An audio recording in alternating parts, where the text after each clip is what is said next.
السلام عليكم ورحمة الله وبركاته، أهلا وسهلا بكم في قناة موزي وموري كروشيه. إن شاء الله في حلقة النهاردة هنشتغل مع بعض شنطة الصدفة. شكلها حلو جدا زي ما انتوا شايفين، وطريقتها كمان سهلة جدا. إن شاء الله تنفذوها معايا بكل سهولة. سهلة جدا بالنسبة للناس المبتدئين. هنشتغلها كلها قطعة واحدة، والغرز بتاعتها سهلة جدا.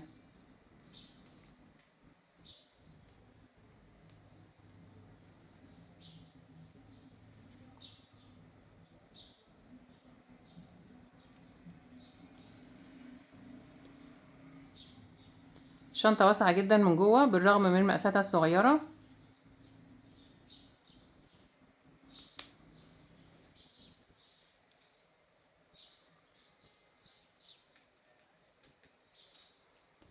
طبعا أنا اشتغلت لها إيد كروس طويلة وإيد صغيرة عشان تتشال بطريقتين.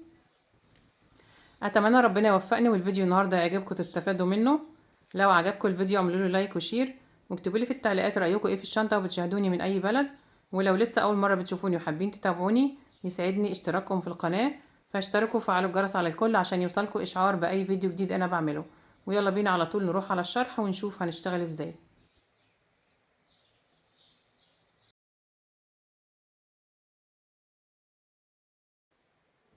انا هشتغل بخيط مكرمية مصري متوسط السمك، سمك 3 مللي. هشتغله بإبرة رقم 5 مليمتر. تقدروا تشتغلوا بأي نوع خيط يكون مناسب مع الإبرة المناسبة ليه، وتشتغلوا بنفس الطريقة اللي انا هشتغل بيها معاكم النهاردة. وتقدروا كمان تتحكموا في المقاسات، تكبروا او تصغروا حسب المقاسات اللي انتوا عايزينها. هبدأ بسم الله.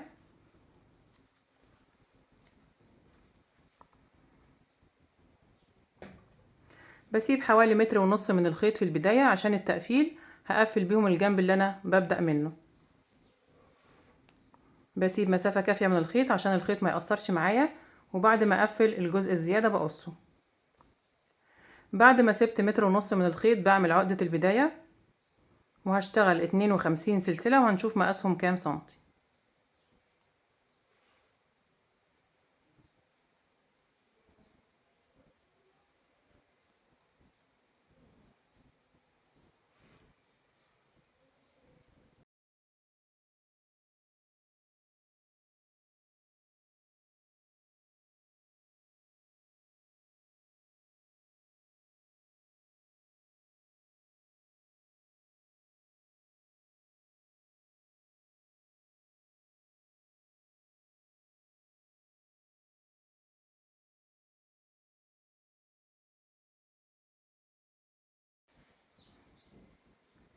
ال 52 سلسلة مقاسهم 44 سنتي بالظبط. لو حابين تكبروا المقاس بتزودوا عدد السلاسل، ولو حابين تصغروا المقاس بتقللوا عدد السلاسل. بعد كده برتفع سلسلة وبحسبها ارتفاع للغرز اللي انا هشتغلها، وبسيب السلسلة الارتفاع اللي هي رقم 53 وبرجع على ال 52 سلسلة اللي قبلها وبشتغل اول سطر في حلقة ظهر السلسلة. في الحلقات اللي في الخلف دي بسيب وش السلسلة اللي هو حرف الفي، ما بشتغلش فيه، وبقلب السلسلة وبشتغل السطر الاول الغرز بتاعتي في الحلقة بتاعة ظهر السلسلة. نخلي بالنا هنشتغل ازاي. هقسم ال 52 سلسلة على مجموعات. اول مجموعة هشتغل 6 غرز حشو على اول 6 سلاسل. معايا لفة على الابرة، بفوت السلسلة الارتفاع اللي هي رقم 53 وبدخل في اللي قبلها في حلقة ظهر السلسلة. بخلي الحلقة فوق الابرة وحرف الفي تحت الابرة بالشكل ده كده، وبسحب الخيط. اصبح معايا حلقتين على الابرة، بسحب الخيط وبطلع من الحلقتين مرة واحدة. دي طريقة غرزة الحشو. دي اول غرزة حشو. بعد كده الغرزة التانية بنفس الطريقة، التالتة، الرابعة، الخامسة، الغرزة رقم 6. كده انا اشتغلت في بداية السطر في حلقة ظهر السلسلة 6 غرز حشو. بعد كده دي اول مجموعة. بعد كده هشتغل غرزة نص عمود. في السلسلة رقم 7 بشتغل غرزة نص عمود. غرزة نص عمود طريقتها ازاي؟ معايا لفة على الابرة، باخد كمان لفة من الخيط. اصبح معايا لفتين. بدخل في السلسلة رقم 7 في حلقة ظهر السلسلة، بسحب الخيط. اصبح معايا 3 لفات على الابرة، 1 2 3. بسحب الخيط من ال3 لفات مرة واحدة. دي طريقة غرزة نص عمود. بحط علامة في غرزة النص عمود.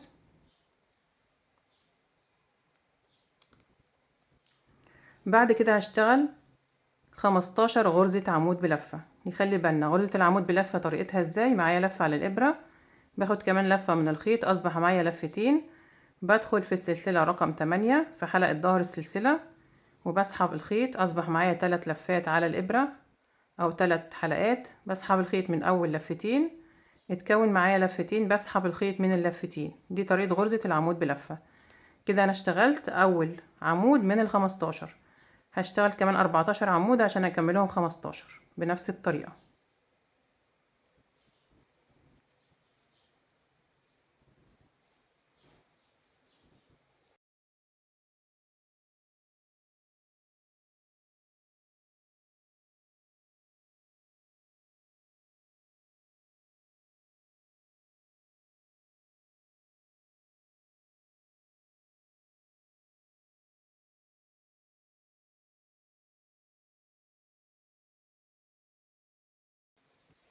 كده انا اشتغلت بعد غرزة النص عمود اللي حطيت فيها العلامة، اشتغلت 15 غرزة عمود بلفة.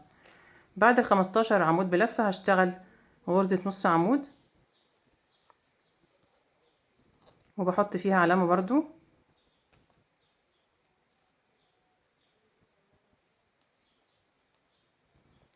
وبعد غرزة نص عمود هشتغل 6 غرز حشو. 1 2 3 4 5 6. بعد ال6 غرز حشو هشتغل غرزة نص عمود وبحط فيها علامة.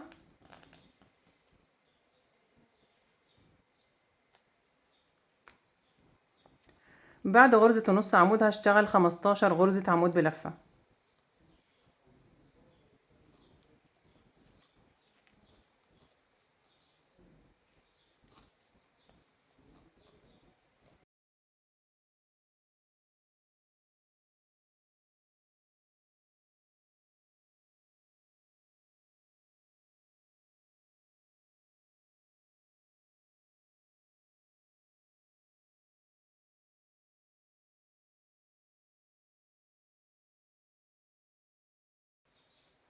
بعد ما اشتغلت 15 غرزة عمود بلفة هشتغل غرزة نص عمود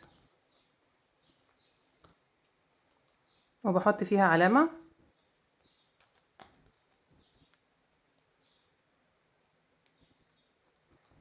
بعد كده فاضل عندي 6 غرز او 6 سلاسل هشتغل فيهم 6 غرز حشو.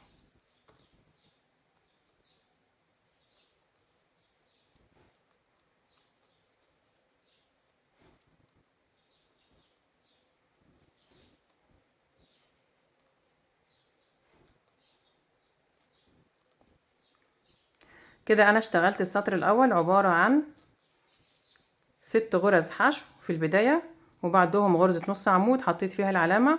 بعد النص عمود اشتغلت 15 غرزة عمود بلفة، وبعد ال 15 عمود بلفة اشتغلت نص عمود وحطيت علامة، وبعد كده اشتغلت 6 حشو، وبعد كده اشتغلت نص عمود وحطيت علامة، وبعد كده اشتغلت 15 عمود بلفة، وبعد العمود بلفة اشتغلت نص عمود وحطيت علامة، واخر السطر اشتغلت 6 غرز حشو. الشنطة هشتغلها تكرار لسطر واحد. هكرر السطر ده كده بنفس الطريقة وبنفس الخطوات، بس كل الشغل بعد كده بداية من السطر التاني هنشتغله في الحلقة الخلفية.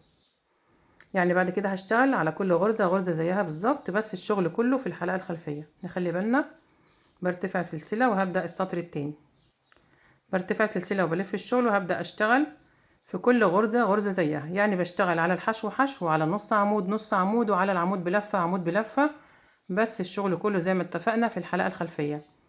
معايا لفة على الإبرة، بفوت السلسلة الارتفاع وبدخل في أول غرزة حشو هنا في منتصف حرف الفي تحت الحلقة الخلفية اللي هي ناحية ورا، وبسحب الخيط وبشتغل أول غرزة حشو. بعد كده بكمل غرز حشو لحد ما اوصل عند العلامة اللي في غرزة النص عمود. كده 3 4 5 6. كده انا اشتغلت في اول السطر التاني 6 غرز حشو في الحلقة الخلفية. وصلت عند غرزة النص عمود بشيل العلامة وبشتغل مكانها غرزة نص عمود في الحلقة الخلفية وبحط العلامة مكانها.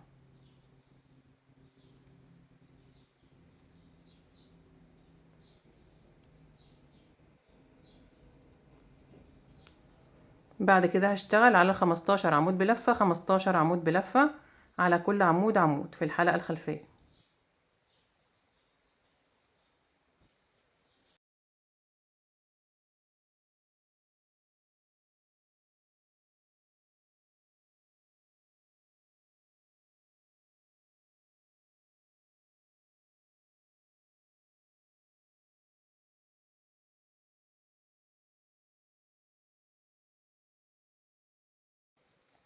بعد ما اشتغلت 15 غرزة عمود بلفة في الحلقة الخلفية، وصلت عند غرزة النص عمود، بشيل العلامة وبشتغل غرزة نص عمود في الحلقة الخلفية.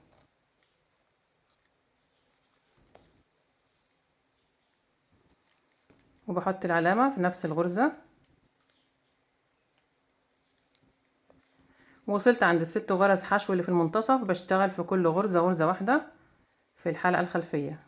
6 غرز حشو، 1 2 3 4 5 6. وصلت عند غرزة النص عمود، بشيل العلامة وبشتغل فيها غرزة نص عمود في الحلقة الخلفية. وبحط العلامة. طبعا العلامات دي بنقلها معايا في كل سطر لحد ما اخلص شغل في الشنطة بتاعتي عشان ما تلخبطش في الغرز. انا حاطه 4 علامات في 4 غرز اللي هم غرز النص عمود. بعد النص عمود هشتغل 15 غرزة عمود بلفة فوق العمود بلفة في الحلقة الخلفية. كل عمود بشتغل فيه عمود.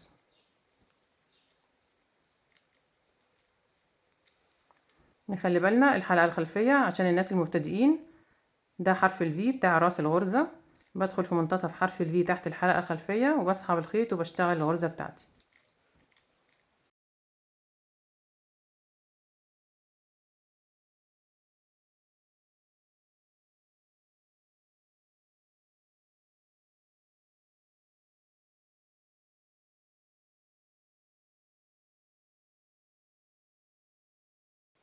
وصلت عند غرزة النص عمود اللي فيها العلامة، بشيل العلامة وبشتغل غرزة نص عمود في الحلقة الخلفية وبحط العلامة في نفس الغرزة. فاضل عندي اخر 6 غرز حشو بشتغل عليهم 6 غرز حشو في كل غرزة غرزة واحدة في الحلقة الخلفية.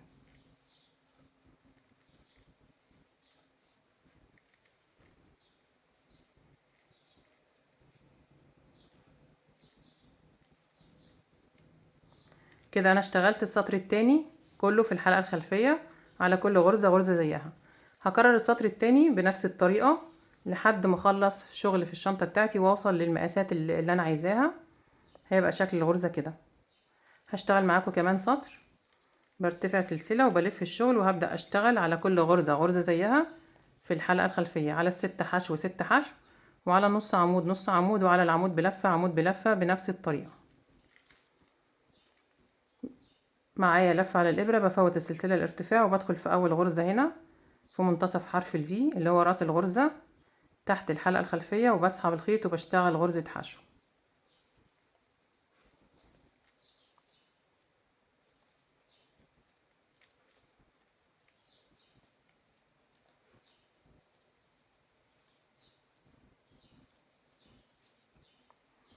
وصلت عند غرزة نص عمود، بشيل العلامة وبشتغل فيها نص عمود في الحلقة الخلفية، وبعد كده بشتغل 15 غرزة عمود بلفة في الحلقة الخلفية، وعلى النص عمود نص عمود، وعلى الست حشو ست حشو، وعلى النص عمود نص عمود، وعلى ال15 عمود بلفة 15 عمود بلفة، وعلى النص عمود نص عمود، وعلى الست حشو ست حشو. الشغل كله في الحلقة الخلفية. هكمل لحد ما اوصل لاخر السطر الثالث. وصلت اخر السطر الثالث، اشتغلت في كل غرزة غرزة زيها في الحلقة الخلفية. بقى الشكل زي ما انتم شايفين شكلها جميل جدا.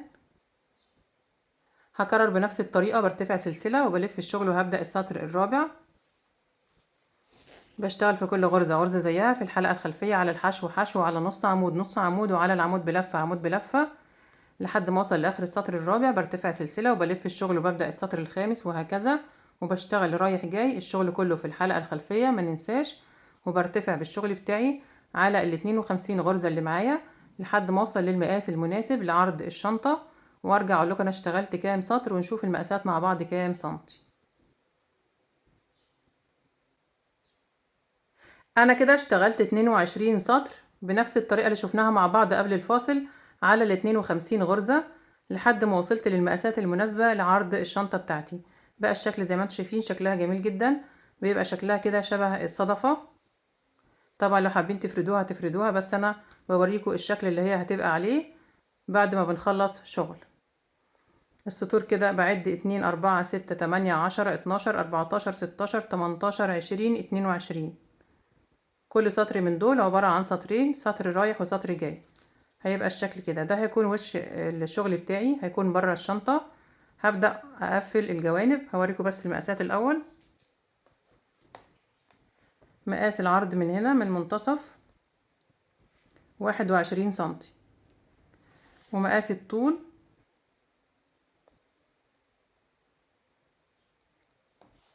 بقيس كده 44 سنتي او 43 سنتي. 43 سنتي تمام. هوريكم برضو المقاس من هنا، من الجزء اللي هو بارز ده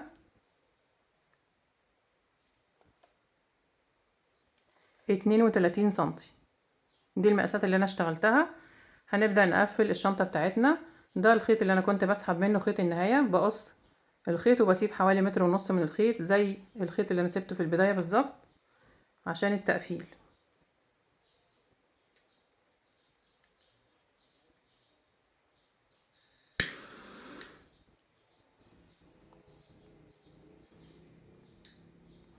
بعد ما قصيت الخيط بسحبه من اخر غرزة من الحلقة اللي على الابرة عشان اثبته، وبلضمه في ابرة التنظيف. طبعا تقدروا تقفلوا بغرزة حشو، وتقدروا تقفلوا بإبرة التنظيف او بغرزة منزلقة. في كذا طريقة للتقفيل. الطريقة الاسهل ليكوا قفلوا بيها. لو هتقفلوا بغرزة منزلقة او غرزة حشو بتسيبوا في البداية مسافة كافية من الخيط، حوالي 3 متر او 4 متر من الخيط. وفي النهاية برضو نفس الطريقة. انا هقفل بإبرة التنظيف. ده هيكون وش الشغل بتاعي. بقلب الشنطة كده وهقفل من جوه، وبعد كده هقلب الشنطة تاني.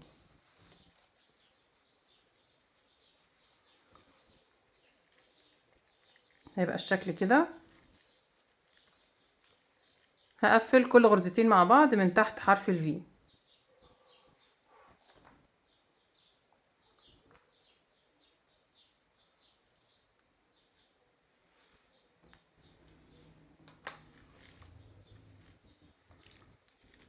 طبعا عندي الغرز متساوية. بحط كده الغرز الحشو على غرز الحشو، وبقفل كل غرزتين مع بعض من تحت حرف الفي. اول غرزة واخر غرزة بقفلهم مرتين عشان اثبت الشغل بتاعي كويس.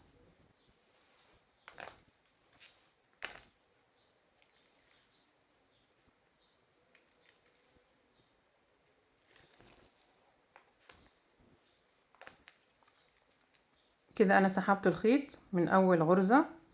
ببدأ اخيطهم مع بعض من تحت حرف الفي هنا، وحرف الفي في الجنب المقابل ليه.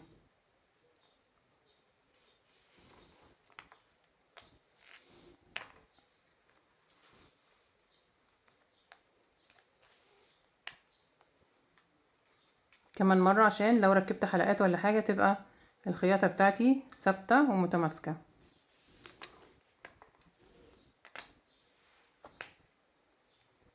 بس كده بروح على الغرزة التانية من تحت حرف الفي برضو مع حرف الفي المقابل ليه، وبخيط.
بنضف الجزء الزيادة كده على السطر كله عشان يبقى عندي الشغل بتاعي محكم ومتخيط وثابت كويس.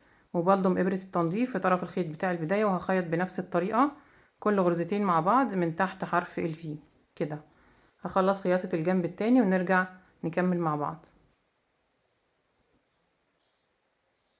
خلاص كده قفلت الجنب التاني بنفس الطريقة. بعد كده بقلب الشنطة بتاعتي.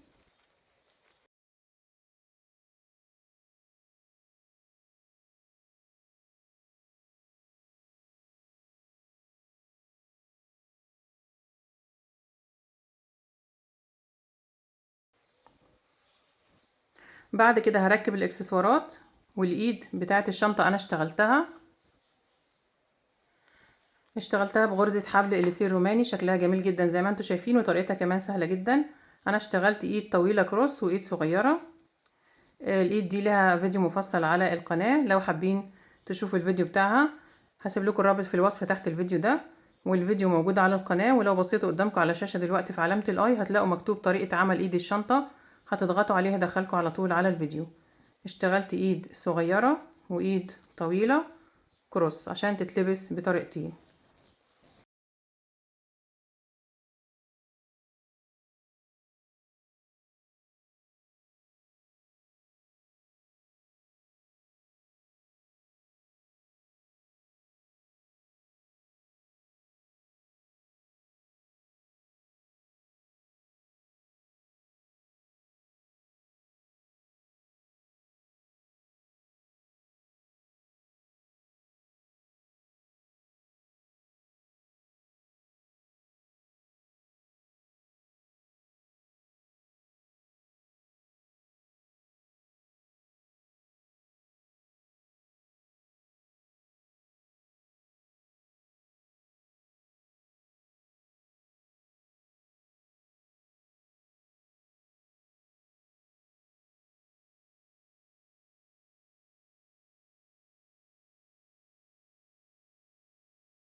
بكده نكون خلصنا الشنطة بتاعتنا وخلصنا حلقة النهاردة.